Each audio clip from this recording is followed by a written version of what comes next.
All right, everybody, what is going on? We are live officially at 7 o'clock Central Time, and we got a whole bunch of people on. Eager people wanting to learn more about their electronics. I get it. They're not cheap these days, but man, I tell you what, you can definitely get a bunch out of your investment.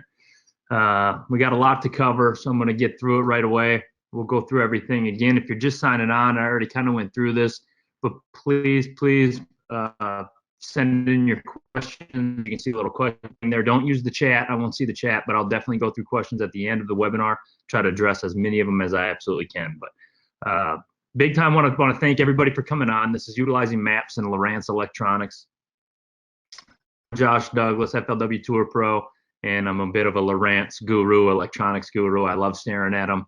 I can spend, I swear, just as much time looking at my graphs as I can actually catching them. I absolutely love it. So let's get this thing rolling. All right, I start out all of my seminars, webinars, anything that I'm doing with electronics, I always start them out with this slide right here, when preparation meets opportunity. I can't tell you how important that really is. I started out a shallow water fisherman, and I did well doing it. About 10 years ago, I got into bass fishing and into tournament bass fishing. And, you know, I hit the bank hard. I got good at skipping docks, flipping wood, even flipping grass and stuff that I saw. But there's a whole world of stuff offshore. My good buddy Brent Hames lives down on the river. Really kind of instilled that in me when I was getting going in this thing, that there's so much stuff behind me. Then I got to figure that out. And instead of just searching out one bass, maybe you can look for a whole school. And you'll see here, I'm going to try to use this cursor a bunch. Hopefully you guys can see it. And you see here, there's just a big point here on my Navionics map. And there's a school of bass, and that's what it turned out to be, a big old fat smallmouth. I'm going to start out with some advanced Navionics mapping options that I'm not sure how many people know about. I know basically everyone that I know utilizes the Navionics app for their telephone, for their iPhone, Android, iPad, stuff like that. I use one. I'm going to run an iPad this year on my new boat, comes in next week. So I can utilize some of these functions. Being Navionics is just a mapping company, they don't actually own any kind of the electronics like Lowrance or Humminbird, Raymer, anything like that. So they put a lot of these features until those companies decide they want to bring a feature on and add it to their chart plotters. You have them all available to you right there on an iPad or iPhone. First, I'm going to show you one I use all the time. When you go under the map, you just basically got to go to menu and then map options. You'll see menu in the bottom right. Once the app opens up, you'll see map options as your option right here. Hit those options and that'll bring you to water level offset. Water level offset, I use it all the time. Not so much up here in Minnesota. Our water doesn't fluctuate all that much. I mean, I guess the Mississippi River does, but we're a lot of natural lakes. But anytime I leave this state, and I'm dealing with reservoirs and I'm dealing with fluctuating water, and it can really be confusing sometimes when you show up to a lake and you've got, you know, it's 10 feet high or it's 10 feet low, stuff like that. I just got home from Sam Rayburn, it was 3 feet low. You know, not a big deal. I could get past that. But when you start looking at some of those lakes like Douglas Lake in Tennessee, it fluctuates, I think, up to 30, maybe even 40 feet at times. It can be really confusing when you're looking at your map. So I always utilize water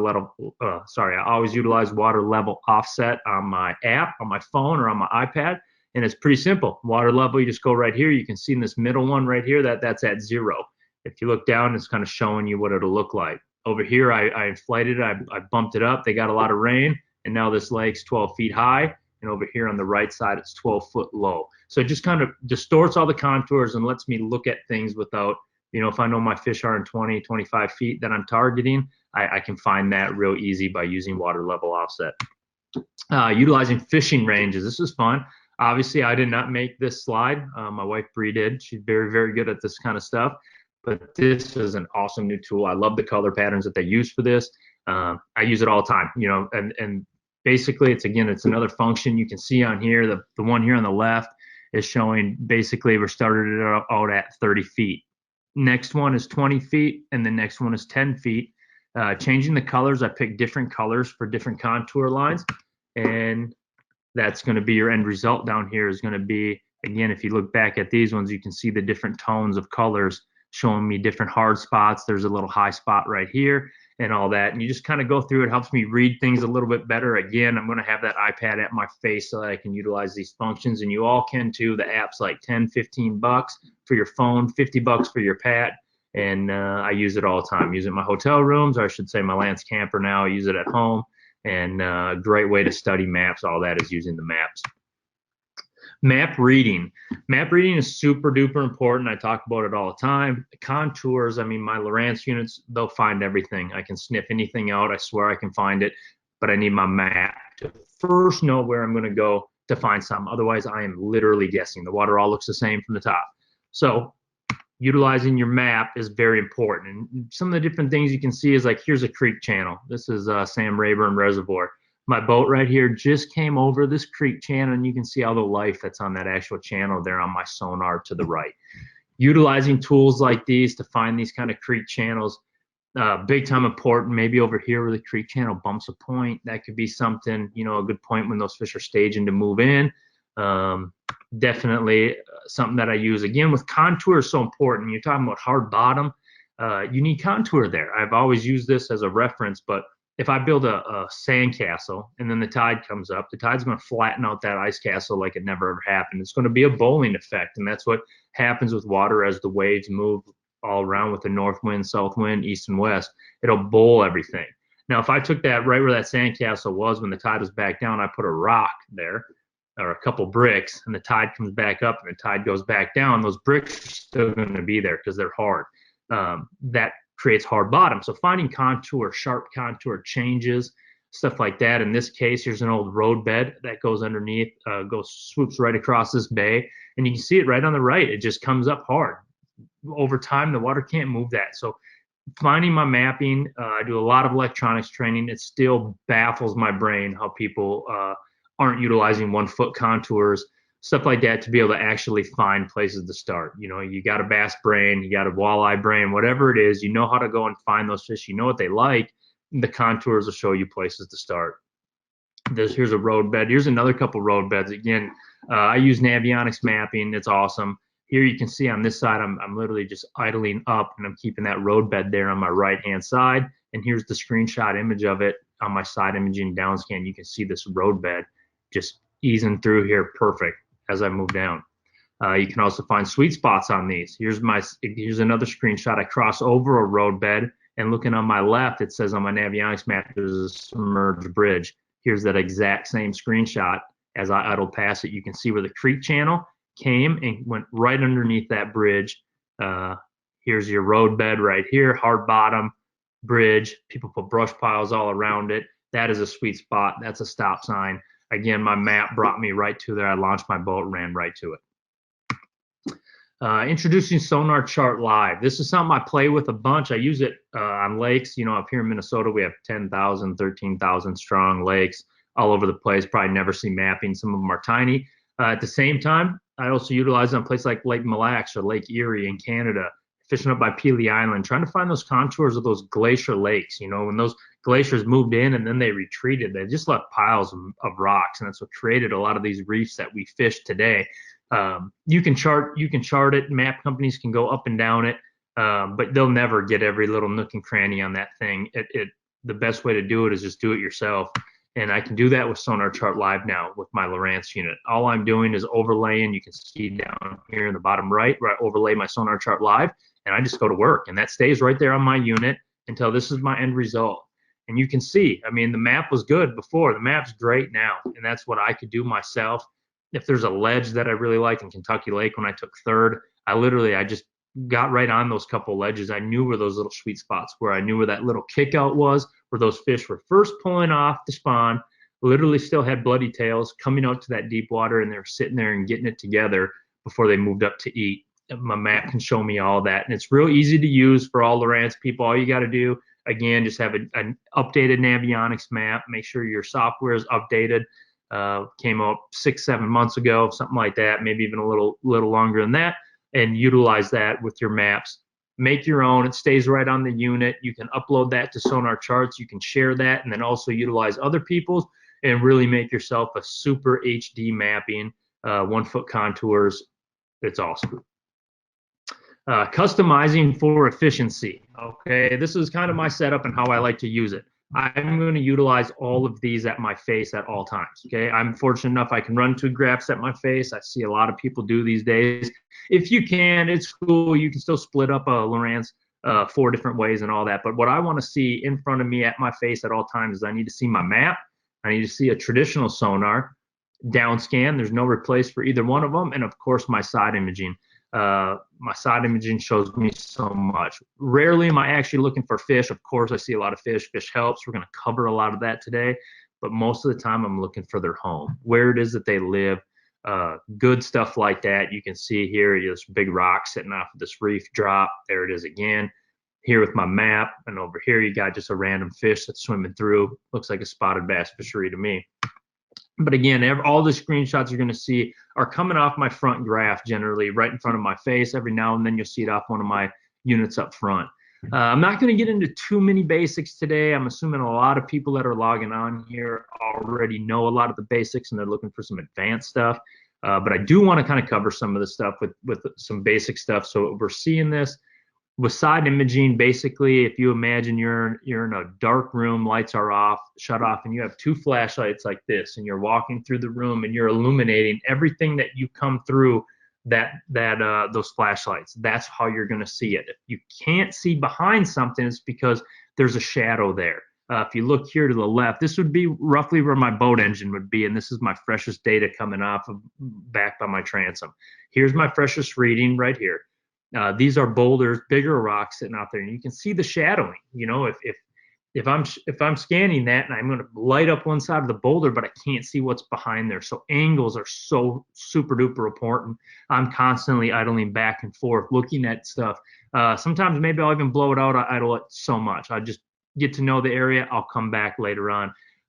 With Lowrance, again, they don't miss nothing, even on DownScan. So here I split this rock in half. That's the same rock. It's just literally right underneath the boat. But I can see it on both sides because I went right over the actual top of it. You know, here's rock, stuff like that. That's basically what I'm looking at when I'm looking at a side imager. Contrast. Everyone always asks me when they buy my boats, when they do electronics training with me, or just ask me questions at the boat ramp. Everyone wants to know my settings. I'm a Lowrance user. I basically keep my settings exactly the way they come when I open it up out of the box. There's a couple little things I might tweak, stuff like that. I might, but as most part, the only thing that I really get into and change right away is my contrast on my side and my side imaging. Basically, what you want to do is, everyone's used to photos these days. You can blow an image out, you know, at too much light. In this situation right here, my contrast is way too high. Both of them, I can't see very good. I'm whitening out everything. I'm making it ping back a little bit too strong. Ideally, you want a nice contrast setting right around here. I take it out of auto and I just play with it. And I'm playing with it every day. Basically, I sit there and I move it back. It might just be a degree or two percentage change that I like, but every lake's a little bit different. How I'm viewing things might be a little bit different that day with the sun, stuff like that. So I'm constantly just, you know, playing with my contrast. Again, not constant, but maybe daily. Every day I'm out there, I'm just kind of tapping my contrast up, back and forth, so it fits my eyes that day the way I want to see it with my sunglasses on. And again, you kind of play with that setting, so you get you want to see them whites, but you don't want to see too much white. You know, in this case, you can kind of see here as I come off of this drop right here. Well, here's those contours that we were talking about, hard bottom. Otherwise, it would bowl out just like this right here. Instead, you kind of got this nice sharp imaging. I came off of those rocks, sand, and now I'm working my way into more of the basin and muck. So just my contrast setting, I take that thing out of auto, and from there I just kind of switch it around.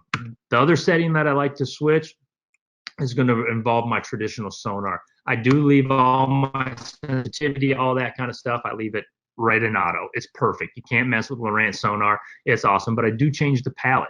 I changed to palette 13 when I select my sonar palette. And here's why. Shell, hard bottom. That's shell right there. It shows me hard bottom so well. Same image down below. You can kind of see where the rocks are and stuff like that. And that little shell bed, I wouldn't have caught that shell bed on DownScan, but I can catch it with that palette. And as I idled over it, I can see it's showing me them greens, them yellows, them oranges, them really dark colors indicate really, really hard bottom. So I changed my palette to 13, and that helps. Here's putting it in even more layman terms for you. Here's a big old rock. You can see the rocks that I was looking at on my side imager, and this is a great way here, again, if you're running one unit, how you can split your screen up. But again, these boulders, here's that rock, here it is there, and you can just, oh, let me go back real quick. Sorry about that. There's that boulder right here that we see here, that bigger rock, and these are all these rocks that we're going over right there. Compared to a shell rock, it just shows me that stuff so much better. This one I love. This is standard palette 1 right here as a Lowrance comes. I see most people use that palette. I like it around weeds and stuff like that. When I'm fishing grass, I generally leave it palette 1, but anytime outside of that, I switch it to palette 13. And even now, in all honesty, I just keep it 13. I know what I'm looking at. But if here I ran by this hump right here, or this bar, whatever you want to call it, pile, this hump basically, idled over the top of it, and you really can't see much of a difference. Obviously, like what I told you before with contour, it has to be somewhat hard. I mean, it's still sitting up and the water can't knock it down. But if you look at palette 13 here on the bottom, and that just lit it up on that side, that's where the shell bed's sitting. That's the front side of the current, where the current is sweeping across there, keeping it real clean, and those fish like to hang out on there. Again, palette 13, just an awesome setting. We'll talk about marking some fish before we're just going to jump right into interpretation, and we're going to roll through it, start getting into everybody's questions. Marking fish, everyone wants to know about marking fish. Of course, I want to see fish. I get pretty excited. I'm as confident with my electronics as I am if I'm seeing them through my amphibious sunglasses. I mean, if I see a bass, I feel like I can catch it. Well, that's exactly how I feel on my electronics, except for I feel even more like I can catch it because chances are they don't know that I'm there. And in these images, they come different ways here that you can actually see the fish. But here's a couple on the bottom. It actually looks like 2 to me because it's split right there. Here's one just coming up, going back down. Here's 2 spots just up, kind of doing what spotted bass do, coming up and checking out the boat. This is fish on traditional sonar, again on a palette 13. Each one of these are bass. And when I'm doing electronics training for people, I was there, man. I just needed somebody over my shoulder. I have countless hours, thousands of dollars in gas that I've spent trying to learn this kind of stuff. And really, I kind of had the idea, but just didn't always have the confidence. I was going over stuff that probably was bass, and I just didn't really have the confidence that that was what it was. Really, what I needed was somebody over my shoulder just to tap me on the back and say, yep, you got it, you're right. Would have definitely shortened my learning curve, and that's what I'm trying to do for everybody here. If you see something, you have an idea of what bass want to go to. If you're a walleye fisherman, you have an idea of what walleye want to hang on. Muskie, everything's the same. If nothing is underneath it and it's not connected to the bottom, it's a fish. That's what it's going to be. It could be like little fish like this, and you can pick up clutter. I leave my screen. I don't like to clean up the clutter because I want to see everything. I've learned to ignore all this stuff up here. It's just surface clutter, me idling back and forth. I got my power poles back there. I got a lot of disturbances in the water. That's all that is, a surface clutter. I can't think of many times that I'm generally idling around looking for a bass in that first couple feet of the water column. I mean, that's generally not what they do. They do suspend, but again, I'm generally not going to be able to pick them up in them first few feet. So here you go. You got 4 bass. This might even be one right here, depending on how I turn the boat or came onto them, but definitely 4 smallmouth sitting there. They look like they're in the fighting position to me. If they're not on the bottom, again, I use a hydro wave a bunch. Anything I can do to try to stimulate the environment and get those fish to get off the bottom. You can see if you were to take this bass right here and just put him down on the bottom, I wouldn't be able to separate him off of that. I can't tell he's there. I have no bottom separation at all. No target separation because the rocks are going to be harder than the fishes themselves. So anytime I can get them up off the bottom, all the better. DownScan and side imaging. Side structure scan, down scan. I mean, here you're looking at it. This is actually, ignore this. This right here is a prop of somebody else that's right alongside me, I believe. I don't know exactly how that works. Yeah, that's exactly somebody's prop idling next to me. But you can see these fish here on side imaging. They just stick out, and you can see them same fish down here on down scan. Down scan will give me a little bit better target separation than that of traditional sonar. Definitely will. And down, I use them both. Sonar is more real time right now, so I still utilize sonar a lot when I'm up on my deck. But when I'm idling around and I'm using the boat, DownScan will definitely pick them up a bunch better. Here's the same. This is just a split screen here. I was at Lake Travis. It looks like here's two bass right here. You can almost see their tails. It looks so good. And this is those same bass, but with sonar. So you can kind of see the difference. I can't tell which way these fish are moving and which way they came from. I guess if I'm calling these their tail, they're probably going that way. But at the same time, I can tell by these how they react to the boat. I can watch them come up. I can watch them go down for baits. So all kind of different type of stuff, but basically same type of deal. This is more your traditional arc that we all look for. Again, not attached to the bottom. Kind of gets more hard in the body range of the fish right in here. And those are definitely fish. And I urge people too, when you're out there, put DownScan right next to your traditional sonar and start getting familiar, because it's the same shot. You're just looking down. It'll definitely, but we get up here and I tend to ignore some of this stuff. Could be bait, could be perch up higher. Could just be surface clutter, turnover, stuff like that, different types of stuff in the water. But to me, those look like some sort of a bait fish up higher. Again, you can't see these big yellow cones and all that the yellows that bounce back in there. So they're probably a smaller fish. Interpretation, easily my favorite part of these webinars, these seminars, is going through and showing you real life. Now, my settings, how I like to have it set up. It's pretty turnkey, exactly the way you get it out of the box. I don't got nothing else fancier than the equipment itself. And I'm going to go through different scenarios as I see them. I'm a screenshot junkie. I'm constantly taking pictures or taking screenshots out there of the cool stuff that I see while I'm on the water. I spend a lot of time out there and I get to see a lot of pretty cool things, and I want to share them with you. First thing, locating an active environment. Whether you're fishing shallow or you're fishing deep, you always need to have an environment around.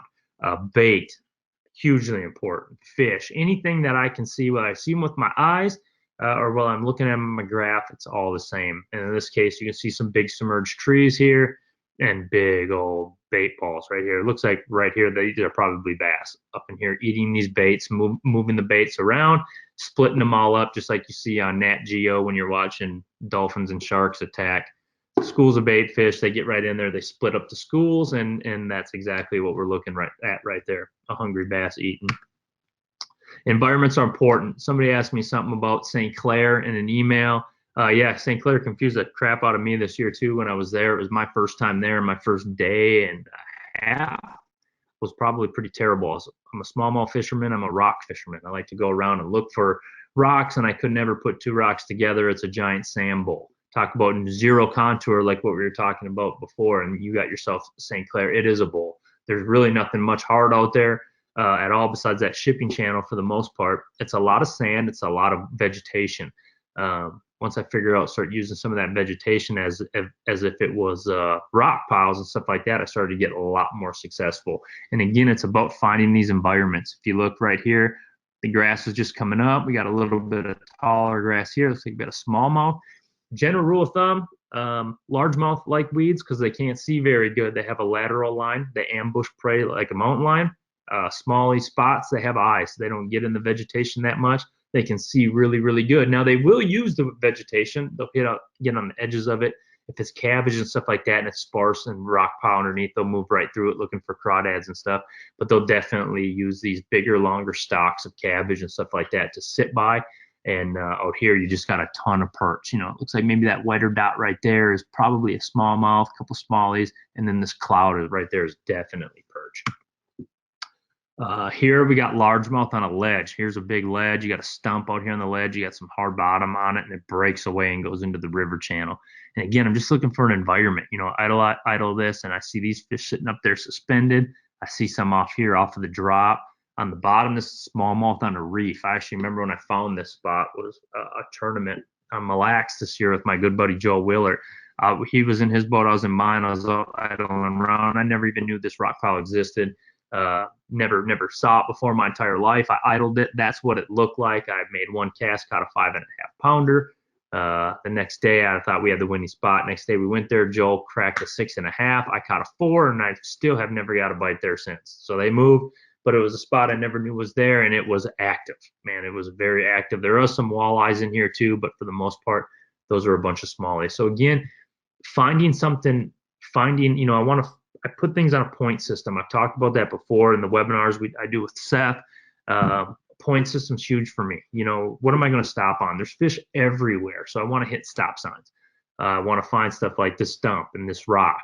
All good. You got a main river channel. We know river channel, creek channels, all those feed life into an area.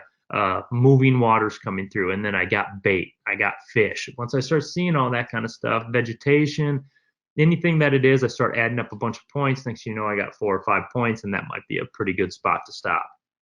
And fish, so environment, super huge. Again, here's another environment. This is a big old school of perch, and these are smallies underneath the perch eating them. Actually, they might even be walleye on this screenshot. I can't quite remember. I do remember this screenshot. I remember fishing for them. And a lot of times I noticed that they were walleye that were actually following these schools of perch. So I can't remember if they were or not, but they're actually right up in there. You can see right here where it's starting to get a little bit black. It's actually those fish are in there eating and breaking up that bunch of perch fry, basically. Here's a stump. You can see it clear as day. DownScan will show that to you. SONAR probably wouldn't have showed that to me as well. It would have kind of put everything here together in one big sonar echo reading. In this case, I caught it on DownScan. It's clearly a stump. Just sits there right here on a little ledge before it breaks off. Pretty shallow. And these right here are all bass. I actually sat there and caught them on a brush hog. It was pretty cool.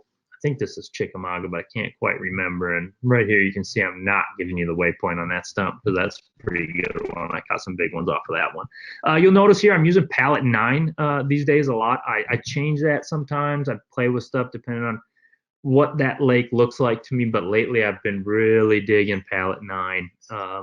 Again, just stick with something. That's one thing I tell everybody. Stick with something. If you're side imaging this day, I'm using a 3D. I can easily shoot 160 feet off each side if I want. Generally, I keep it at about 120, 140, 100, somewhere in that range. But I urge everyone to keep it there because that's how you learn where things are in relation to you. If you keep it at 100 and you learn on 100, you'll know when you see things off to your right, off to your left on side imaging, you'll kind of have an idea of how far away that is from you when you actually start to turn around and fish it. Now with 0.1 pucks and stuff, I have buoys in my boat, but I can't tell you last time I threw one.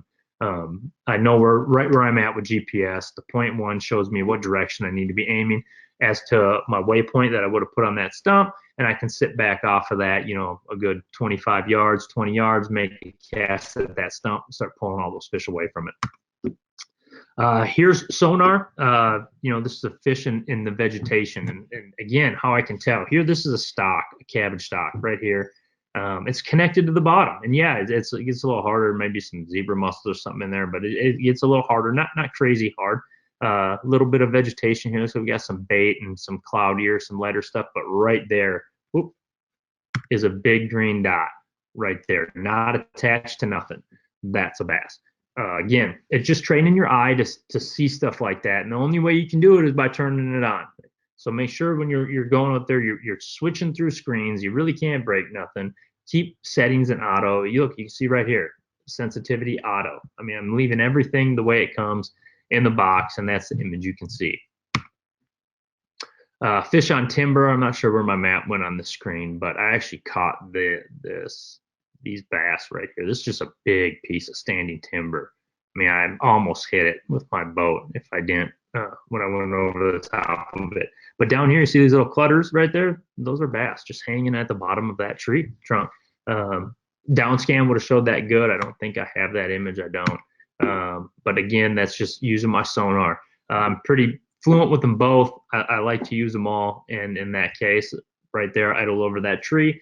And I'd seen a bunch of trees, but I never saw the fish sitting on them. Just like you go to a Bass Pro Shop, look at their fish tank, you'll see the bass, how they relate to it. They're always going to try to find the cover. That's just what they do, whether it's a transition line, whether it's a clump of weeds, whether it's anything, and I got a lot of good screenshots to back it up. But again, that gives them something to hang on, gives them a place to ambush prey as it comes by.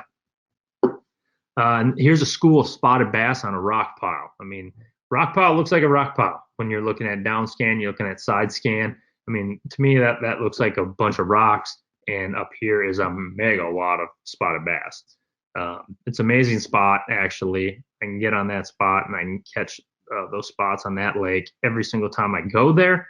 But again, they can be that. I mean, there has to be hundreds of them there, and they are either not being used. I catch one or two, and then they don't bite no more, or I can sit there and catch them for 2 hours. It's just whether their mood's in the right place. But they're always on that rock pile. There really ain't much there. You can see up here looking at the side imaging screen. It's just all sand all around them. Nothing there. I believe that's a man-made rock pile of some kind that was put there probably to help the situation. And here is the exact same screenshot, but looking at my sonar and looking at my map. You can tell by all the lines I like that spot. But here it is on sonar. And again, you can see how it kind of condenses and puts everything together. One rule of thumb when you're comparing sonar, traditional sonar, and DownScan, okay? This cone right here that we're looking at is actually somewhere between 25 and 30 feet, how it falls off the edge of that point. That means that my cone that's coming off of that in DownScan is going to be the exact same roundness as it is. That cone I'm looking through is going to be the exact same roundness as the depth that I'm in. So if I'm in 10 feet, if I'm in 10 feet deep and I see a fish, somewhere underneath my transducer, that fish is in a 10-foot cone somewhere there. Doable. If I'm in 40 feet or 30 in this situation, somewhere underneath that transducer and 30 feet either way is that same bass. That target zone becomes so much bigger. A lot harder to target solo fish. Difference in sonar is that it's going to be a third. So if I'm in this same 30 foot and I look on my sonar, now we're talking about that bass is somewhere in 10 foot. Big reason why I don't utilize DownScan much for on the deck of my boat when it comes to video game fishing, trying to get on looking at a fish. You can't replace your sonar. It shows me live time. I can tell what the fish is doing, what their mood is in, how big they are, and most important, I know they are literally in a manageable place right underneath the boat. So if it's only 10 feet, that fish is in like 3.33 feet is all that circumference is underneath my trolling motor at that exact time. That's a fish that if I can get my drop shot, if I can get a jig or something down there on that fish, I can catch them. Here's some smallies suspended off of a random boulder out in La La Land. I don't even know this is what lake that was. I think it was maybe Champlain. Big old boulder out in the middle of nowhere. How I found it, I don't know.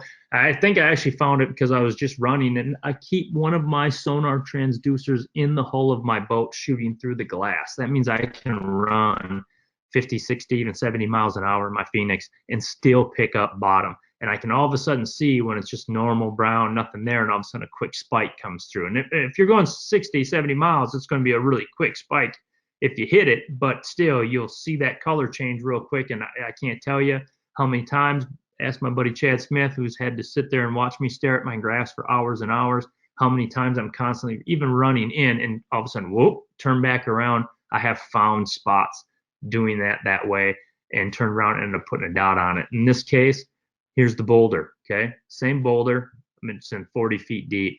And these are all smallies. They're all sitting up off the top of it. There was some rock bass mixed in with it, but it was mostly smallmouth bass. Same exact image on both. Here you have the boulder. Again, that's only showing me, you can see on DownScan, you can see 1, 2, 3, 4, 5, 6, 7, 8 plus fish. Here you can only see a couple because, again, my cone's a lot smaller. Here I can see the full boulder. Here I'm only seeing some of it. Again, some of that's echoing. It's making it look bigger than maybe it is, or it's turbulence, I call it. It's just kind of, it knows it's really hard, that rock. And again, I utilize them both, get over the top of it, drop a dot on that, and I have that the rest of my life to catch a fish off when I really need it. Maybe even win a tournament on Champlain. Here's bass relating to just an isolated log. This is an awesome screenshot, and this is something I have seen people do, or online I have seen these tests that they do where they like take a swimming pool and they put in a swimming pool, they put like 10 bass in the swimming pool, and they're all just kind of sitting in there. They don't really know what to do. And all of a sudden they'll put in, you know, a brush pile in there, and those bass will all congregate to the brush pile. They'll put in some rocks, and those bass will all congregate to those rocks. It's cover. They need to have something to relate to. So bad to where they just painted a black line on the inside of that pool, and all those fish sat on that black line. It was one of the coolest things I ever saw. It really changed my views on how I look at fish, and these screenshots show it awesome. This is just like a small piece of timber of some kind. You know, it could have been from an old ice house or logging when they brought it across. Who knows what it is, but it's just a piece. It's like a log, a small enough log, but it's barren. There ain't nothing out here. But that one log is holding that many fish on DownScan. And here's that exact same image right here.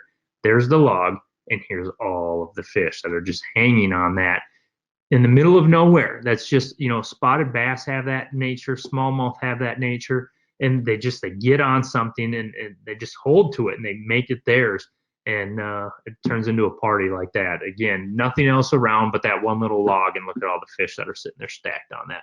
You couldn't find that without your electronics. Okay, that is something that you just are never going to find without them, but with electronics you can find stuff like that all the time. One thing about finding rocks and vegetation is vegetation on traditional sonar will drown out a lot of stuff.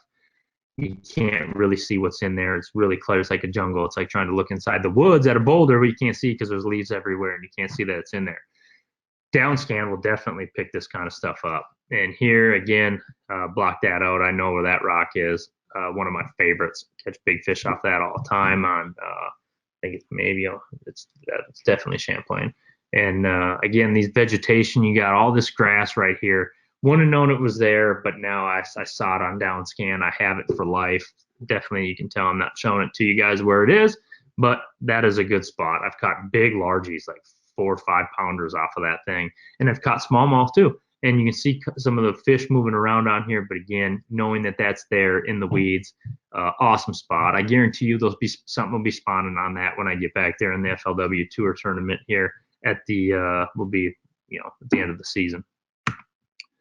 Here's bass holding on contour transitions. They do it all the time. I see walleyes do it a bunch. Muck, mud to sand. They love it. They'll sit right on that edges. Smallies are the same way. Here it is. This is just a little bit of a ledge, a little drop ledge here. On DownScan, you can see them sitting there, and you can also see them sitting there on sonar. But this was an awesome shot. Here I can pick these up because they're sitting up off of it.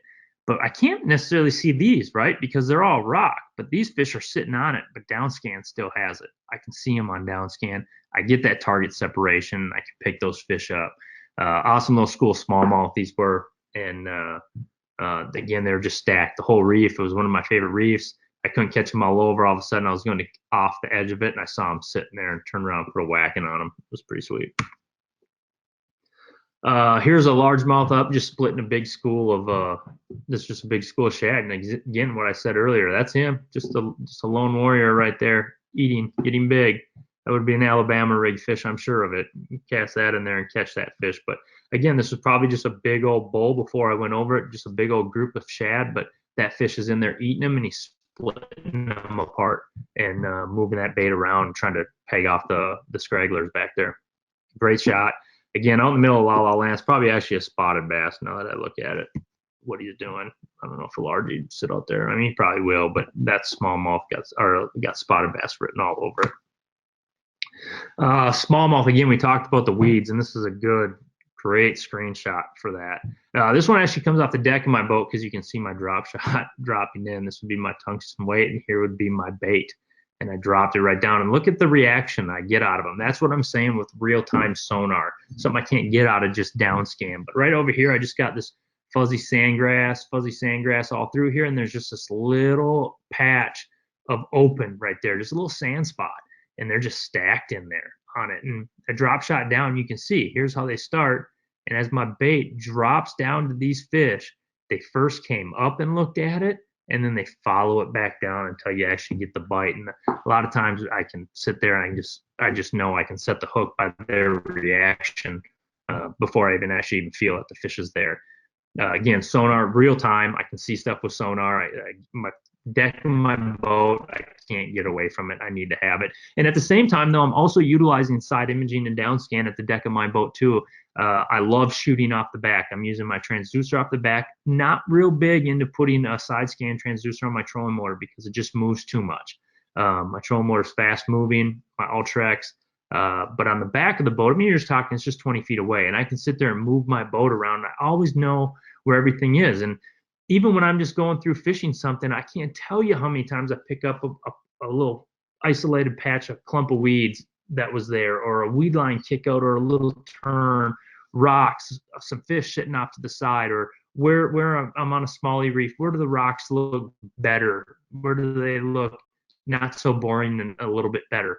Sand strips coming in, I can see that kind of stuff, turn around, start firing into there. So I still utilize both up front, but when it comes to actually attacking things off my trolling motor, definitely using my traditional sonar.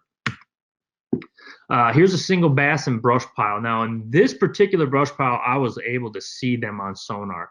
It's kind of tough to do. You can see them because of this cloudiness right here that you're getting. These branches are hard, but they're thin. They've been under the water a long time, but DownScan shows them to you clear as day. Here you got kind of a harder bottom. I can tell this is rock, and again, you can see from these greens on here that it is rock. And then you got these brush piles. These brush piles are 8 feet tall. They come from 16 feet all the way up to 8. But right here is a dot. Now I happen to be able to pick them up here on my sonar too, because again, these brush piles aren't that thick. I've seen way thicker, but at the same time, sitting down kind of by the trunk of the tree. And I did pick them up on sonar, and this is actually, again, my bait going down there to that fish. You can see he went down and looked at it. I can't remember if I caught him or not, but that was on DownScan, just sitting there, clear as day. You can see him not attached. Again, the brush piles are attached to the bottom. The fish is not. We talked about fish, again, they'll hold to anything. This is a largemouth bass down in Florida. Here's a clump of vegetation coming out of a canal or something like it. And just one clump of vegetation sitting there, and there he is, sitting there clear as day. But sonar caught it, but even I don't know if my eye, if I'd have caught that one right away, I might have looked at that as cloudiness. I mean, I can't see the white underneath it, so I know it's not on the bottom. I probably would have caught it, but it just doesn't look like that great of an image to me. And again, a lot of that's in just what angle I hit. I probably came from that side over, and this kind of took it up, and I just caught that. But on DownScan, that looks like a donkey to me. It looks good sitting there right off the bottom, right on that clump of weeds. He's got a rattle trap or chatterbait written all over him. That's the majority of my seminar. We're doing good on time at 7:42. I'm going to run through a couple real things quick, and then we're going to open it up to questions for everybody, because I know we got a lot of them. We got a whole bunch of people on. You can watch all of our webinars. Again, this one I went alone on this one. Seth's a Humminbird user, so I'm using Lowrance's. This is my opportunity to talk to all my Lowrance and Navionics peeps out there and give them what they're looking at. You can check out my webinars on joshdouglasfishing.com. All my videos that I do, tackle fishing videos and webinars, both Seth and I's and this one, will always be up on here for you to view and go back and look at them. We've been doing them for years now. They're awesome. Again, check them out there. I want to thank Lowrance and Navionics. Again, those are what I'm using. Those are all the screenshots came from Lowrance and Navionics. And then a big thank you to Bass Pro Shops. Bass Pro Shops sponsored this webinar for you all. Generally, this is something I would charge for, a seminar like this or my electronics training on the water. But Bass Pro Shops stepping up with Navionics, along with Navionics, and we're bringing this to y'all for free. Just to, again, information, you can't have enough of it. Let's see, last slide, I think. Yep, and here's how you can contact me. Find out more about our upcoming webinars. You can go to my website to always find that out. That's joshdouglasfishing.com.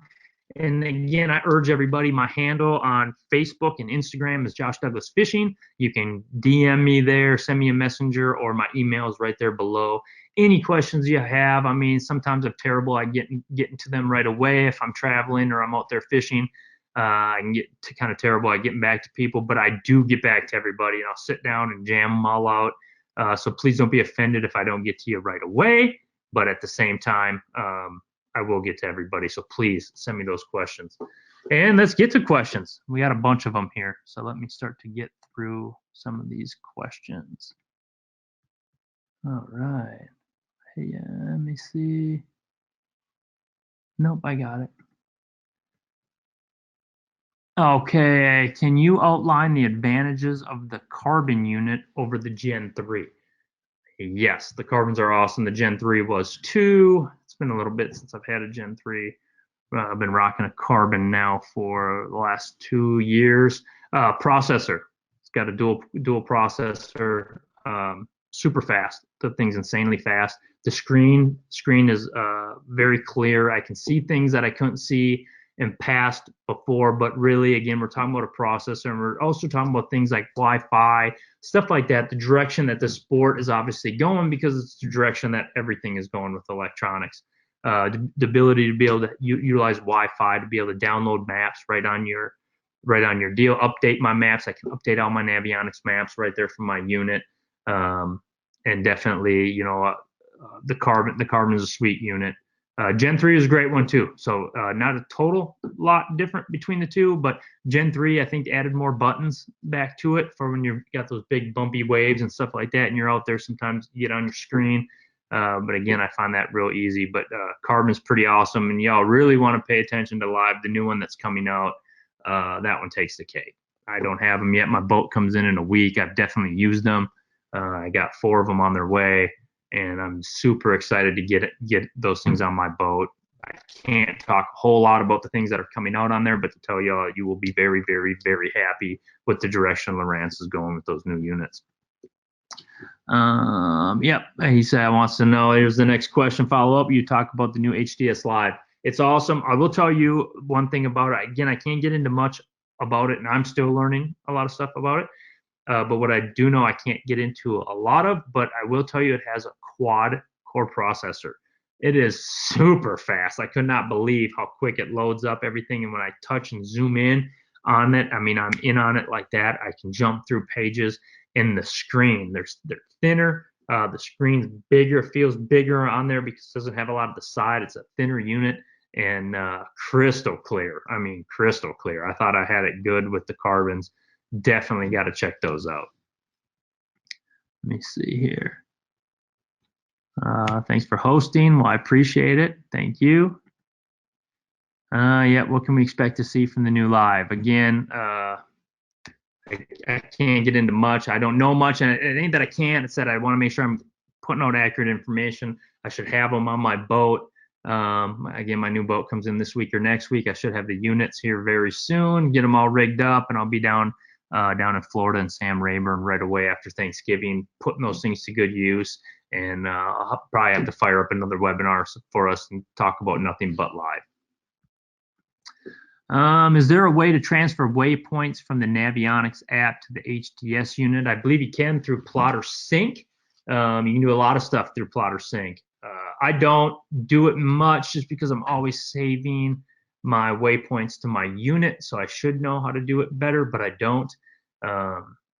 If I have a waypoint, if I save something on my map, if I'm looking through the app or something and I save something, I just end up manually punching them all in. But Plotter Sync, you can do everything. You can update your maps. There's so much you can do utilizing Navionics, Lowrance, and Plotter Sync. How do you activate fishing ranges on the app? It's currently faded non-active. I think you have to pay for the SONAR chart feature for the advanced mapping options. You got to buy advanced mapping options. I think off the top of my head, it's $5.99. It comes with a bunch of options. That is one of them. So definitely make sure you get that. That's why you don't have it. Can I use fishing ranges on my HGS Gen 2 Touch? Thanks, Kent. Kent? No, you can't. I wish you could. Again, that's a Lowrance thing. Lowrance doesn't own Navionics, so they don't allow it as of right now, or haven't turned that feature on. Is the feature available? Yes, Navionics definitely has it. That's why they utilize it on their app. It could go on to Lowrance units, but that's something that Lowrance has to open up, and Navionics, they got to agree to terms on that. It's way over my pay grade. I'm not sure how none of that works, but I will tell you both of those companies care more about their consumers than you could possibly imagine. I always urge people to simply just send in an email and request it. They don't know you want it until you request it. So I would do it to both Navionics and Lowrance when they're sitting down at tables negotiating what they want to do. If they find a need for that and are able to make it happen in the first place, then I could see that happening. But again, you have to urge them. They care about they care about their consumers, and they value their consumers enough to take in their input for sure. How do you find creek channels? My Lowrance Gen 3 does not have the orange lines. It does, actually, as long as you have a Navionics card in there. and it is you got to turn on the colored seabed. It's called. It's going to be under highlight the map, your Navionics map, so that orange or yellow bar goes around it, and go to map options. And it's one of those two options. I can't think of it off the top of my head, but there'll be colored seabeds, and you activate that. When you activate that, that'll throw up like that, all that green, like I just had at Sam Rayburn, shows me where the old forests are, so that I know that when I run in there at 70 miles an hour, I might want to, shut her down and idle through there because there's standing timber everywhere. It'll activate the creek channels, all super important, especially spawning time of year. Pre-spawn, those fish are going to move in. They're going to follow the creek channels into those flats, and I just know right where they're at. I can start right on there, start whipping a trap around until I start finding and locating the school bass. So definitely make sure you have your Navionics card in and activate your colored seabeds, and you'll have your creek channels. It'll throw a bunch of stuff on there. Same question again, creek channels on the HGS Gen 3, same exact question by Bill Beer. Bill, make sure you get Navionics card in there, activate your colored seabeds. Great picks. What are your settings for side scan? Again, you might have missed this from before. All my settings are factory outside of palette 13 on my sonar, and I take the contrast off on my side imaging. And again, they got it good in auto. You don't have to do that, but it's simple, and you can sit there and play with it, and your eyes will kind of look at something a little bit different. Sometimes you get to a lake where there's a lot of hard bottom, so I tend to dense that down a little bit. And then in areas where there's not a lot of hard bottom, then I tend to bump it up more to really make it white, really show me that it's there. A place like St. Clair would be a great place to do it. Really kind of show me that those rocks are in there. What transducers do you feel perform the best with the Gen 3s? Well, up on the front of my boat, I use an Ultrex, but I don't use the sonar. I do keep a cable there in case something happens and I break my transducer off, but I just use a standard 83-200, the little puck one. I put that on my trolling motor. That's what I use there. I use that same exact one, and it is in the hull of my boat. I put it inside and shoots through the fiberglass, and that way I can go through weed beds. I keep an image when I'm shooting. When I'm running on pad, I still have an image, all that. I like it when it shoots through, it doesn't get drowned through. And then I'm on mine right now in my carbons. I'm running the 3D StructureScan. It's awesome. It's like StructureScan on steroids. That's what I'm using, but even just your standard LSS2 on the Gen 3 would be awesome. Plug it right into the back of the unit, and you're good to go. Question covered. Thank you. Wondering which units I should put on my 18-foot crest liner. 2 12-inch HDS Gen 3s, 12-inch Elite TIs, in total scan, no 0.1. Okay. I would definitely, it's all budget thing. Okay. I'm always going to tell you to buy as much graph as you can afford. The Elite TIs are nice. The TI2s are nice. They really are. But the Gen 3 is a really nice unit too. It's going to have a faster processor, which is big time important. It's going to be a little bit quicker, more functionality. And I would definitely run an LSS2 at minimum. On Gen 3, I'd run an LSS2, and you ask about a 0.1. Without a doubt, 100 times, yes, you have to have a 0.1 on your boat these days. I remember sitting out on the end of a point, and I didn't know what direction I was, where the water, where the point was. I couldn't tell. Now with 0.1, I always know where I am. It's got an internal compass built right into it. It shows the nose of the boat exactly which way I'm going. If I box a fish, call, whatever, turn back, put spot lock on, turn back around, I can just look down at my map and see whether I'm aiming right at my spot or whether now spot locks move me, take it off spot lock, swing it back over, make my cast. So definitely buy as much graph as you can afford. And as far as I will tell everyone, I think that I run 12s. Might even put a 16 on my boat this year, but I do think that the 9s are almost the best bang for their buck. So I would maybe utilize that if that helps you in your budget. Hold on, I got another question. Breezy's bringing on a question. Bree, I can't figure out how to ask a question. Can he talk about the importance of density and downscan and 2D sonar? Yes, not all grass is created equal. Yeah, so when I want to see how dense something is, sonar is going to show it to me because it's going to get super, super dense, a lot of color in there. But again, I definitely look at downscan. I can see the stalks. I can generally tell if I'm looking at milfoil, hydrilla, coontail just by looking at my downscan and my side imaging. Weeds aren't all created equal. Sometimes you want that denser stuff, just like rocks. You want more rocks. So definitely that. Do I utilize fish reveal? I did. I did some. I do. I think it's awesome. I definitely utilize it in my electronics trainings when I'm teaching people out on the water, which is something I do. I should tell everybody that. Even if you're not in my home state of Minnesota, contact me. Chances are at some point in time in the near future, I'll be near your state as long as you're not on the West Coast. Most likely I will be in your state at some time and traveling through and be happy to set up an electronics training with you. I charge $300. I jump in your boat with you. We're going to do your settings. We're going to go through everything, pimp it all out, and then we're going to go do interpretation stuff. Show you images like what we just looked at, but from your equipment. When we get done, I promise you, your brain will be scrambled, but you will have an awesome idea, a lot better, and you'll be way more efficient on the water. So fish reveal, yeah, I use it, but I can see fish. I know what I'm looking at with that, so I generally don't use it too often, no.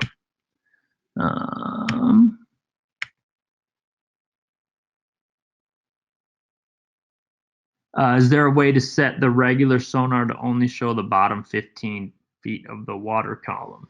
Not that I know of. I'm not sure why you'd want to in the first place, but you can see fish come up. I think maybe I'm guessing that you don't like the clutter up top, and it's just something that I promise you'll learn to ignore. Just there's not much up there, but sometimes I do want to see. But yeah, no, I don't think there is, but I've never tried. So, but I don't believe so.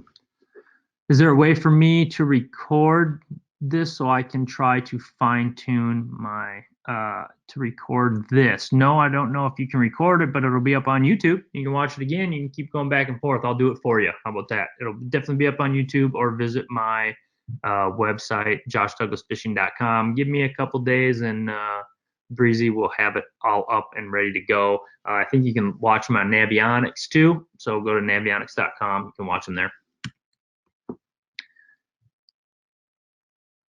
Do I use a different frequency on 2D on the console and front unit? I don't. I keep everything the exact same. I think it's spot on. Lowrance is dialed. They're known for their sonar.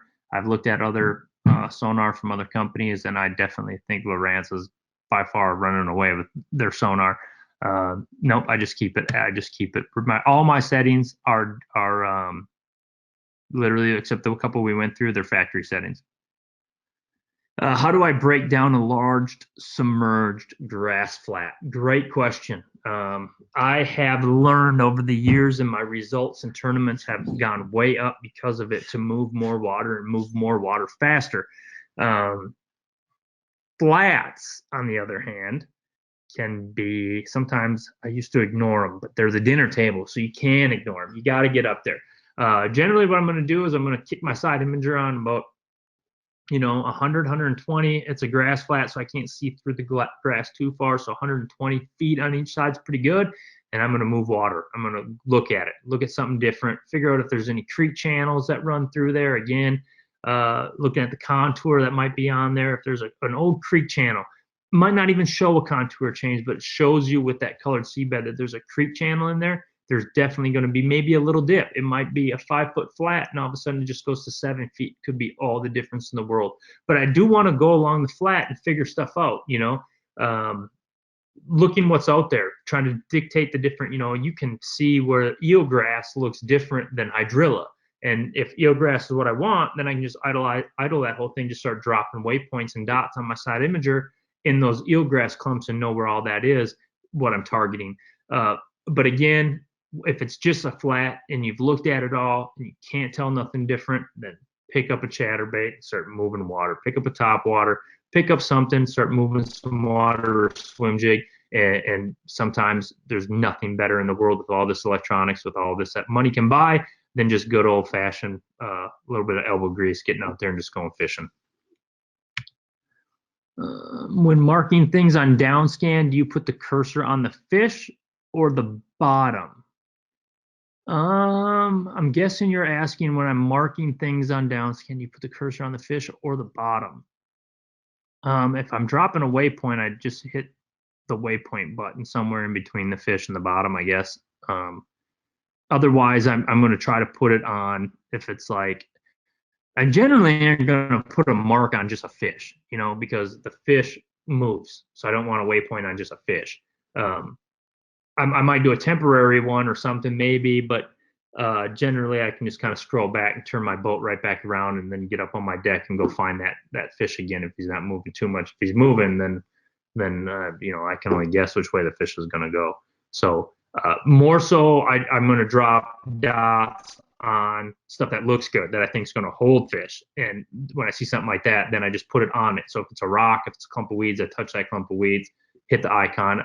I'm big on using, Lowrance lets you use a bunch of different kind of icons to put on there. And I use, you know, the grass one for grass, a wood one, like a tree for brush piles, a boulder for rock, and so on and so forth. So I hope that answered your question.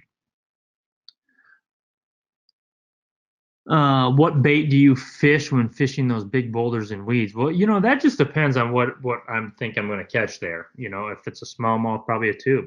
I've never met a smallie that won't need a tube. It's crawdad, and crawdad lives on that. Looks like crawdad heaven right there. That fish can get, you know, if it's a largemouth, probably flip a jig on it, something like that. You know, again, I haven't met a largemouth that won't need a jig. So basically, just kind of getting over the top and flipping something on there. Jig worm would be one of my favorites. Just an outcast tackle money jig with a little 4-inch Cinco or something like it, and throw that in there. A drop shot will work. Or maybe you want to crank it, hit that rock, you know, Timmy Horton style back in like Champlain down in Ticonderoga, trying to hit them, and they're just holding to it. You know, that's what they're going to do. So really, that's all relative to what you're doing, what you're fishing for, and what you think is going to be there. But a tube and a jig, you're always good. That'll cover largies and smallmouth.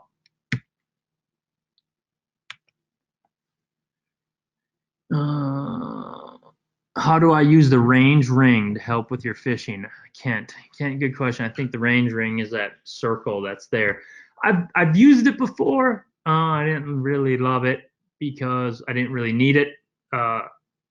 Range ring is meant, if I'm thinking the same thing you're talking about, range rings to show you how far away you are from another object coming up. What I like about Lowrance is, let's say I have a waypoint creeping up to that waypoint on my deck.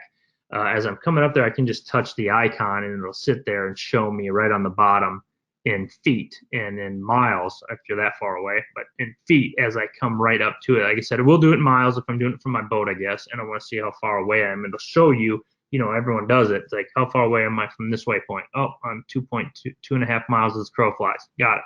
But utilize it even more as I'm approaching stuff like that, and I want to know where it is, so make sure to slow down as I get up there. Being quiet is super duper important. We can talk electronics so we're blue in the face, but being quiet on your boat and sneaking in and not letting fish know that you're there is by far even more important. So as I'm coming up, I can touch the icon, the waypoint, and I can see, you know, I'm 200 feet away, I'm 150 feet away, and I'm 100 feet away, 99, 98 so far until I'm 2, 3, you know, and then boom, and I'm on top of it.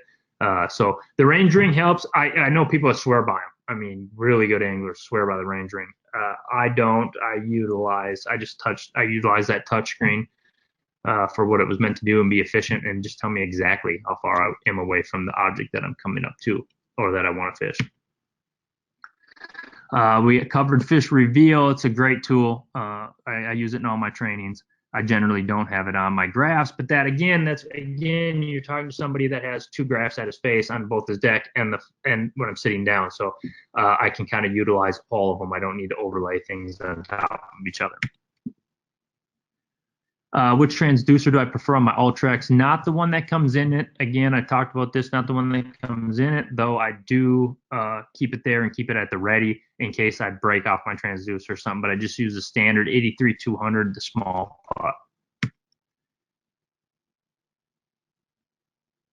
Okay, can you go back to the Navionics map and show how you can determine a hard bottom just by looking at the map? Let's try.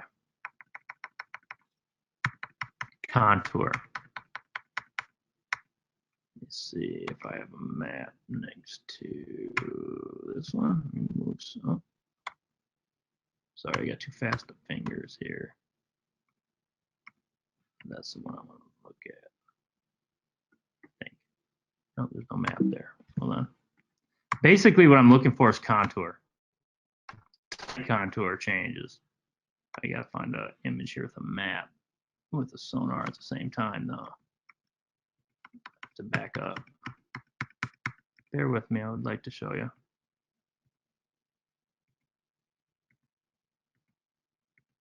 With contour, tight lines, tight contour lines, 1 foot contour, they're gonna something's gonna be hard there. I don't know if I have a good screenshot of that. Now that I'm looking here, marking fish. Oh, here's one. Again, contour gets tight. If they're spaced out like it is here, this is all the mud basin out here. There ain't nothing out there. It's just slow waved contours. They just moved slowly. As it came up here onto this reef, this hard point, it says, I think it says hard point right there. As it comes onto this, all of a sudden, these contours get really, really tight. So here I'm coming off of it, and you can see it's because there's rock there. It can't move. So I'm looking at my map, and I'm looking at my contour, and that's going to kind of tell me areas to start to look for hard bottom. So hope that helped.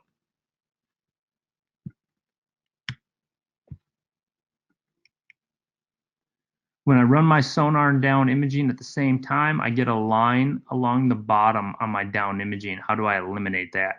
I've seen that before on, there could be multiple reasons for it. I've seen it a lot when I'm doing electronics trainings, especially on tin boats. I'm not sure if you got a tin boat and the way the engine sits. You know, we have jack plates and stuff on our bass boats pushing that engine back away from it. Sometimes it could be something as simple as the transom of your engine, that you're catching the transom of your engine with your down imaging and side imaging transducer that's also sitting right there next to it.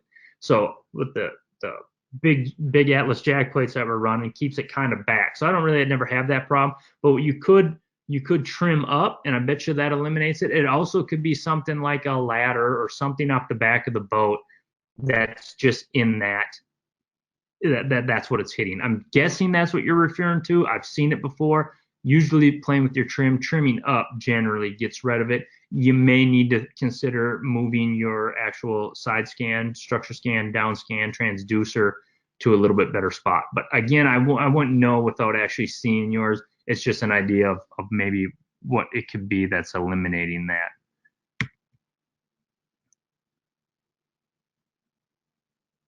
Hi, Josh. Do you feel the waypoints that you mark on your graph are accurate within 3 feet or more than 3 feet off target? How do you handle waypoint management for accuracy of cast to the spot?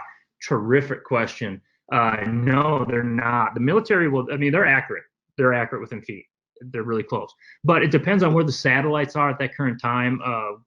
My good buddy Brad Leiferman went through this whole thing with me once and really explained it real good. And I also had, doing a guide trip this year, I had 2 guys that were in the Air Force.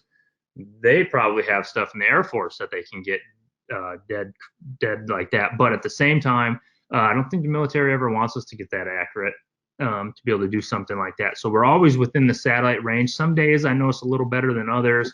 I definitely notice that I can be off within a few feet.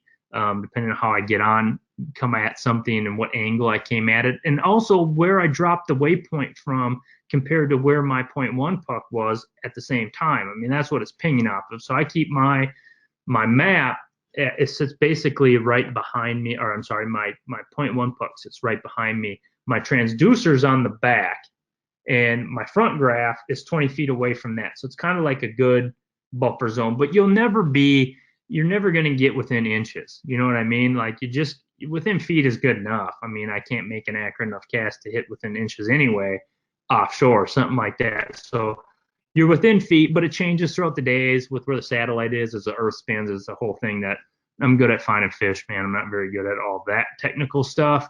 But at the same time, yes, they're accurate. No, they're not as accurate as we'd all like them to be. but they're pretty dang accurate, man. I mean, they're right there, but sometimes, and that's, being able to see in the front of the boat, stuff like that. They got coming out, side imaging off the side, different things like that all helps just pinpoint exactly where you're going, making sure you're zoomed in on your map. All that kind of stuff will definitely help with it. But no, you're right, and it changes. Some days I notice that they are dead accurate. Other days it might be off by a couple feet. It's just kind of how it goes. How far can you on an LSS2 transducer shoot accurately? Also, what's the shallowest you can use one and still be effective? Okay, there's a big difference, not a giant, yeah, pretty good difference between LSS2 and the 3D. 3D has functionality on it, but it also like gave the side imaging steroids. So when I was using LSS2, I want to say I was shooting mostly 80 to 100 feet on each side, even sometimes 60. I know you can do more than that, but with contour changes constantly and vegetation, we're bass fishermen, depending on how shallow you are, you can't see past something anyway to a certain extent. With the new 3D, I don't know if I'm ever under 100, and I'm usually shooting at about 120, 140, 160, something like that.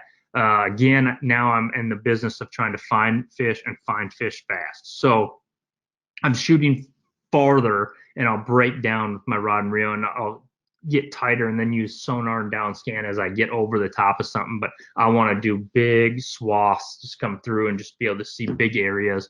So LSS2, let's call it 80. 80 is a good number, and once you're into the 3D, you can definitely do more than that. Dale asks, what is your method of managing trails? I know a lot more people that manage trails a heck of a lot better than I do. I really don't manage trails. I every now and then, like on the Mississippi River, if I'm at a place that's real sketchy to run, once I figure out that I can safely run, I will change and create and save a new trail with a totally different color, like pink, not like the standard black right here that I use all the time. It'll be a pink one, and it'll stay there, and it'll be overlaid on my map all the time. So when I need to get out of an area fast, I mean, I'm a tournament fisherman, so I'm moving in and moving out fast. I want to be able to just jump on that trail, and now I know I'm safe. I know I've idled that before, probably a couple times. I feel pretty safe about doing it. Outside of that, I've seen people that save trails for vegetation lines and all that, but I just never got in the habit of doing that. Weed lines change all the time. Stuff like that. So I don't manage a whole heck of a lot of my trails.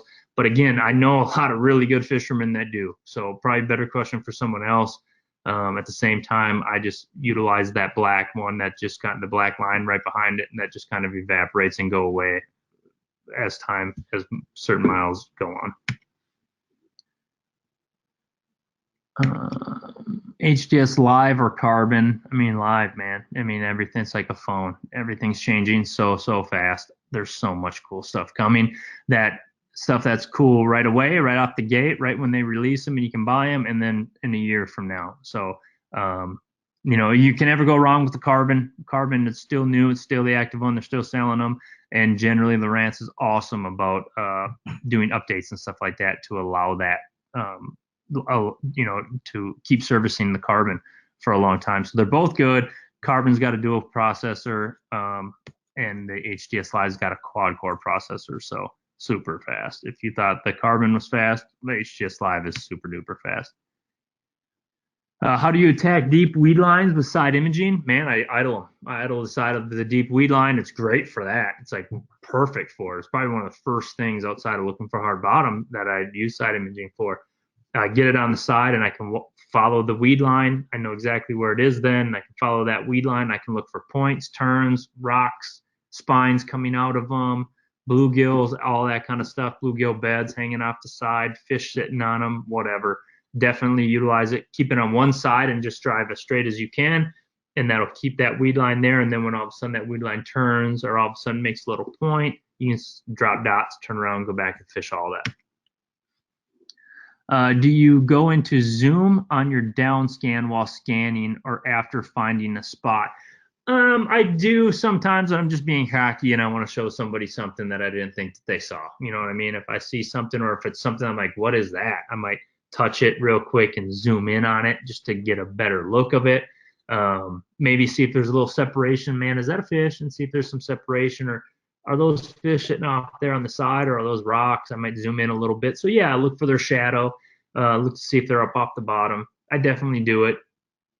Yeah, it's there. It's a great feature that you can do. So I do utilize zoom, but I definitely keep it out of zoom all the time. If I zoom in, it's just temporary. I just zoom in real quick to look at something specific and then zoom back out. I have Navionics on my iPad, but I have hummingbirds and was wondering if I can still use a Navionics chip in my graph and still get to use all the features that are associated with Navionics. Yes, of course, Navionics works in every unit right now except Garmin, I believe. But definitely works in hummingbirds, works in Lowrance. I know this is a Lowrance screenshots I'm showing you, but again, I'm not sitting here. I'm not trying to sell you on Lowrance or hummingbird. I don't really care what you use. I'm showing you what I use, what I like, and hopefully that sells itself to you. Again, auto settings. With the Navionics chip, yes, you can put them in everything you're seeing here for the most part with Lowrance. You can do on hummingbird. It changes a little bit. Go to navionics.com. And right there you can see, you know, what functions you have with different units. It's all different. Again, if there's a function that you want, being a Humminbird user, Humminbird cares about their consumers. Contact them and send them a simple email, letting them know that, you know, you're a Navionics user and you want whatever functions those are on your Humminbird units would make you a happier consumer. And hopefully in due time, you'll end up seeing those. I've never used a fish finder before and just bought a Lowrance hook. How do you adjust the sensitivity? I'm fishing from a kayak. Man, I am number one. I don't adjust the sensitivity, so I'm going to urge you not to, especially if you've never used it before. I'm pretty good with them, and I don't. So I would leave it in auto. And how you do it on a hook, I'm not entirely sure. I don't have a hook. Haven't played with them too much. But I know they're great little units, especially for a kayak, and they have some pretty awesome functionality in them now. I mean, functionality that probably 10 years ago when I first got into big time bass fishing, or just bass fishing in general, I guess, as a competitor, yeah, that hook's probably got as much that in that unit than my top of the line Lowrances would have way back then. So pretty cool. Pretty cool little units. Do you need cellular to utilize all functions of Navionics apps on the water? No, you don't. No, you need to download the map.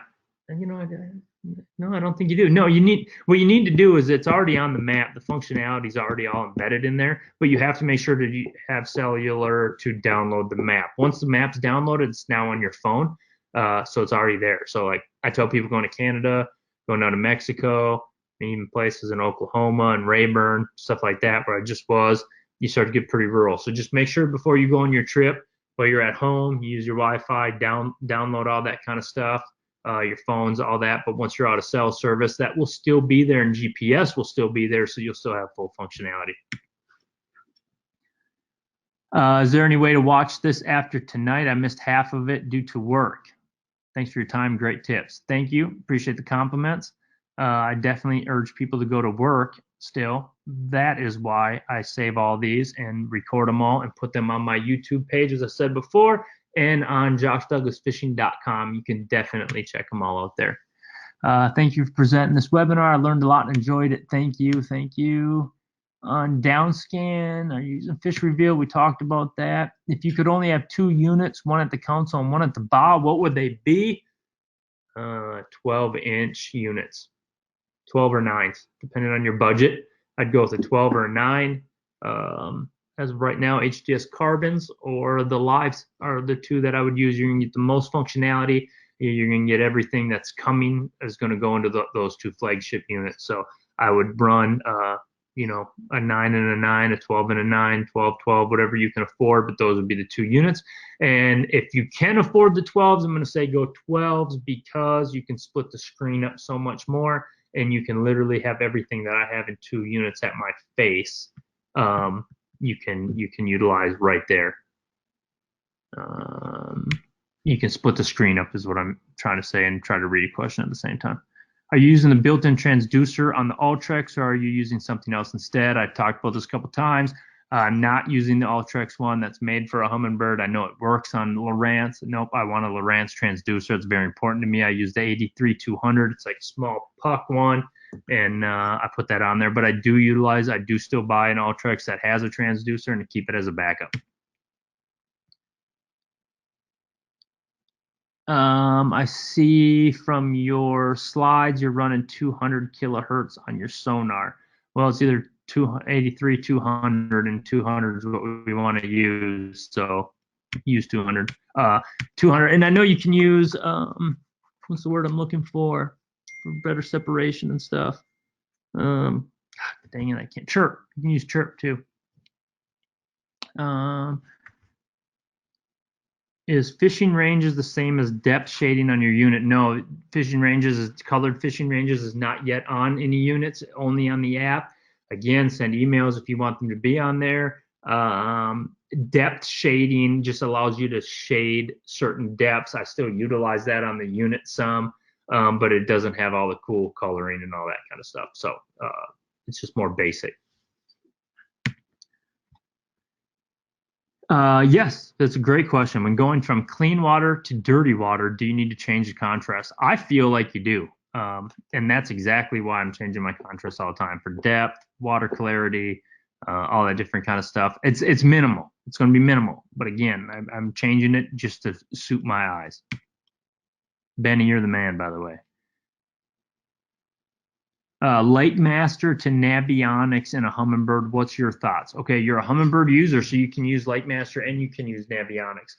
There's functions Lightmaster has that Navionics doesn't because Humminbird owns them. There's also a lot of functions Navionics has that Lightmaster doesn't. So I'm going to return it right back on a question to you. Though I am a diehard Navionics sponsored angler, run around on a Navionics wrapped boat, if I was you, I would utilize both because I cannot pick one crankbait to do the job and cover me. I can't pick one fishing pole to do the job. If you have them both, utilize them. You know, Navionics definitely has more maps, but then there's times where Humminbird's got a better map, you know, and if you can utilize that map, maybe it's a fresher one, maybe Navionics hasn't been there to utilize it in a while, whatever. There's certain functionality works with just Humminbird and Lakemaster, and different ones for Navionics and Humminbird. So definitely I would urge you to use both. It's a no-brainer. Do I use Fish Reveal? Again, a lot of questions on Fish Reveal. Yes, Fish Reveal is awesome. Use it with my electronics training, stuff like that. But generally on these screenshots, no, I'm not using it all that much. I have a sonar and a DownScan right at my face. SS 455 or 800? That's a good question. Depends. 455 if I'm in shallow, weedy vegetation. Most all of my bass fishing, I'd run 455. I would use 800 if I'm like deep water walleye fishing, deep water smallmouth fishing. It's more of a condensed, cleaner picture, but doesn't feel like I can't get more underneath me. It's a tighter cone than it is out. So 455 for most all of your bass fishing. If you're out in Buffalo, drop shot and stuff, go to 800. I'm only going to take a couple more of these questions because we are starving and we're already pushing 8:30. Please, I'll get back to more of these. And if I didn't get to any of your questions, send me an email, josh@joshdouglasfishing.com, or again, hit me up on Instagram, Josh Douglas Fishing. If you don't follow me, you should, and Facebook, Josh Douglas Fishing as well. When picking up fish on your side scan, are you only looking for fish in black portion of the cone, or do you see them outside? Oh no, I see them in both. Yeah, you know, a lot of times it's a little white dot off the side. I can't recall any of these images that show them easily. I'll add that to my next webinar. If you send me an email, I'll send you a couple screenshots that you can look at to show that I can definitely pick them up. It just depends on what's out there. If it's a lot of weeds, I'm not going to see them. If it's a ledge on Kentucky Lake, I'm going to see them clear as day. So it just kind of depends on what's all out there and how far they're sitting up off the bottom. Will the StructureScan 3D still be used with HDS Live? I'm guessing yes. I know they got some other stuff too. I don't know. I don't know how they're going to do all that. I'm not privy to that information. I'm sure we'll all know very, very soon. When breaking down a new lake and side scanning, what speed you idle around to get the most efficiency versus image quality? Awesome, awesome question. I generally am idling my G2, Evander G2, idle 4, 5, 6 mile an hour. Just depends on how boring everything looks to me. I'm probably going that speed. Once I see something I really like, I start to slow it down to 2 to 3 miles an hour. And if I see something that I really, really like and I want to get a good look, I'll just click back my I'll just click it back and just go into idle mode and just literally go right over the top of it as slow as I can. The slower you go, the better image reading you're going to get. Your seminars are awesome. Thanks for taking the time to do them. I really, really appreciate that, Bill. Thank you. Question covered. I'm going to go one more. Why do you guys put a 0.1 in the front and back? Also, why do you guys put 2 up front? I don't know. I've seen that. Actually, I was always told I can't put it by my engine or my trolling motor because of the magnets and the internal compass will throw off at the engine. I use 1.1. I put it right behind my seat at my driver console is where it sits midway in the boat, kind of best of all worlds. People.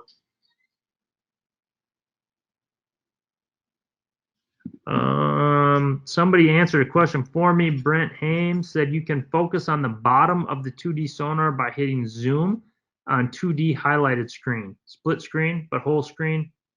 Yeah, so you can zoom in. That would be a good way to focus. If that's what the question was, especially the one in the bottom, ignore the top 15. I maybe took that you don't want to see the surface clutter, but you can definitely zoom in on 2D sonar as well, for sure.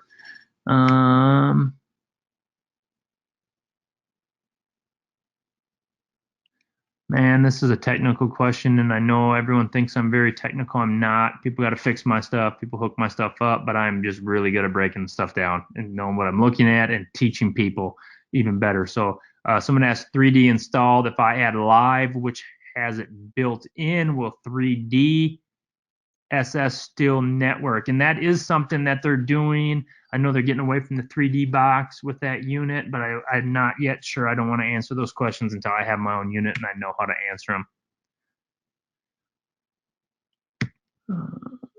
You have the info on the new we talked about live. On your new boat, are you doing dual 12s? Now we're talking. Let's talk about the new boat, the new Phoenix. Are you doing I am contemplating right now. I run 212s at my face and 212s at my deck.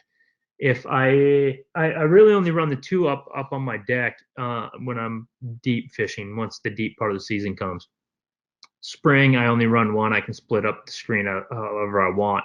I'm highly considering running the 212s at my face and a 16 up front. Maybe still a 12 come smallie season. I haven't decided yet.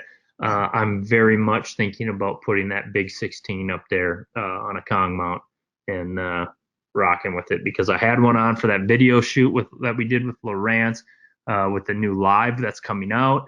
They put one of those on my deck and I did not want to give that thing back. So I'm kind of thinking I might run a 16 for the first time on this new boat when it comes in.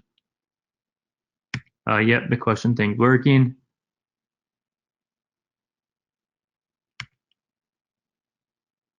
Why is Lowrance better than Humminbird? I know the political answers, they are both good. However, why do you feel Lowrance is better? I got no problem answering that. I'm not in the business of, I will never tell you something isn't better than mine. I don't really know much about Humminbird because I've been a Lowrance user from the day.